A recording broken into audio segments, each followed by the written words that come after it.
بسم اللہ الرحمن الرحیم. اظہر علی ہوں اور آپ دیکھ رہے ہیں ڈیلی میدان. اس وقت خیبر پختونخوا اسمبلی میں موجود ہیں. میرے ساتھ موجود ہیں عوامی نیشنل پارٹی کے پارلیمانی لیڈر ارباب عثمان صاحب. اور ارباب عثمان صاحب سے آج ہم ریسنٹلی جو صوبائی دارالحکومت ایک بڑی ایکٹیویٹی جو دیکھنے میں آئی جو پشتون جرگے کے نام سے، اور اس حوالے سے عوامی نیشنل پارٹی کا کیا موقف ہے، پھر پشتون جرگے کے جو 22 جو نکات جو سامنے آئے ہیں ان کے حوالے سے آج کل خیبر پختونخوا اسمبلی میں بھی ایک ڈیبیٹ جاری ہے، تو اس حوالے سے بھی مختصر گفتگو کرتے ہیں. تھینک یو سو مچ ارباب صاحب. سب سے پہلا سوال جو یہ ہے کہ یہ 3 دن جو پشتون جرگہ جو یہاں پہ صوبائی دارالحکومت میں منعقد ہوا، تمام ملک بھر سے پختون دانشوروں نے، سیاسی کارکنوں نے، عوام نے بڑی تعداد میں شرکت کی. عوامی نیشنل پارٹی کے اس جرگے کے حوالے سے کیا موقف ہے اور آپ اس جرگے کی اہمیت کو کس نظر سے دیکھیں گے؟ مہربانی اصغر صاحب. اس میں ایکچولی اگر آپ ایک پولیٹیکل سطح پہ دیکھیں، جو عوامی نیشنل پارٹی کا ابھی سے نہیں پچھلے 100 سالوں سے ایک بیانیہ رہا ہے کہ ہمیں اس ملک میں، سارے ملک کی ہم بات کرتے ہیں کہ امن چاہیے. مسئلہ ہمارا سب سے بڑا یہ ہے کہ یہ چیز ایسے نہیں ہونی تھی کہ یہاں پہ ایک ایک جان قیمتی ہے، کسی کو عوام کی جانوں کی یا ایک فرد کی جان کی اتنی اہمیت کا پتہ نہیں ہوتا ہے. افسوس یہ ہے کہ یہ واقعہ ایسے نہیں ہونا چاہیے جس میں 4 لوگ شہید ہو گئے تھے. اس سے پہلے بھی ہم یہ آواز اٹھا رہے تھے کہ ہمارا صوبہ کافی زیادہ متاثر ہوا ہے دہشت گردی سے، اور یہ جنگ جو ہے ہم لڑ رہے ہیں، پہلے تو ہم پہ مسلط کی گئی تھی لیکن سارے پاکستان کے لیے. ابھی اس دن بھی میں نے اسمبلی میں یہ بات کی ہے کہ مرز ڈسٹرکٹس کے پاس اتنے وسائل ہیں کہ ہمیں چاہیے کہ کچھ بھی نہ ہو، لیکن وہاں پہ ایک بلینکٹ تسلسل میں لگاتار پیس ہونا چاہیے. یہ عوامی نیشنل پارٹی کا موقف رہا ہے. اگر آپ 2008 کا ہمارا وہ نیریٹو دیکھتے ہیں، اس سے پہلے باچا خان کی جو اگر بات کرتے ہیں، تو جب تک ہمارے اس ملک میں امن نہیں ہوگا تو اس میں یہ ترقی نہیں آئے گی، اور جب تک ترقی نہیں آئے گی تو آپ قرضوں کے اوپر قرضے لیتے رہیں گے.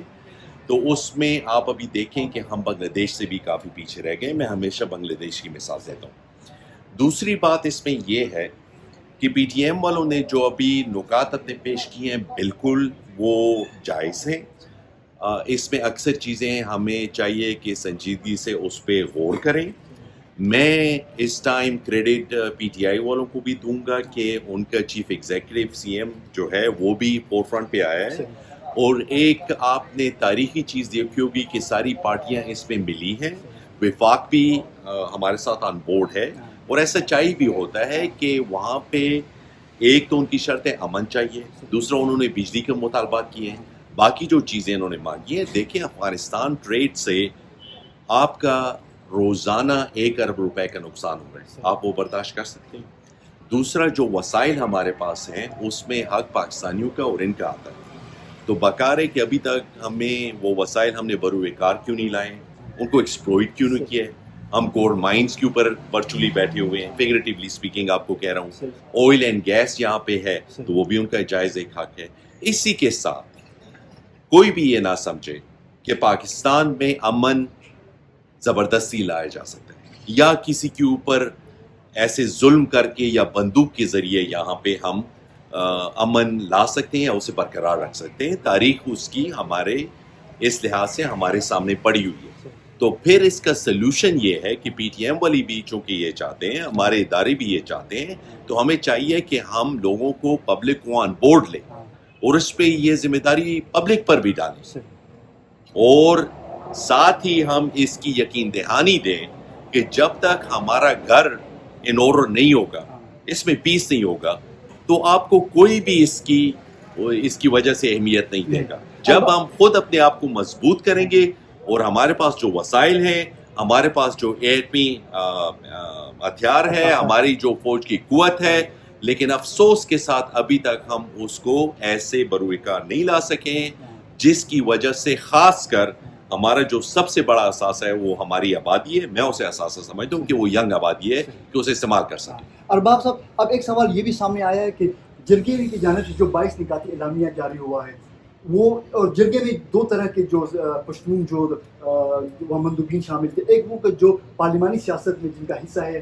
پارلیمان میں موجود ہیں، اور کچھ وہ جماعتیں جو پشتونوں کی نمائندگی تو کرتے ہیں لیکن ان کی پارلیمانی سیاست میں ان کا وہ حصہ نہیں ہے.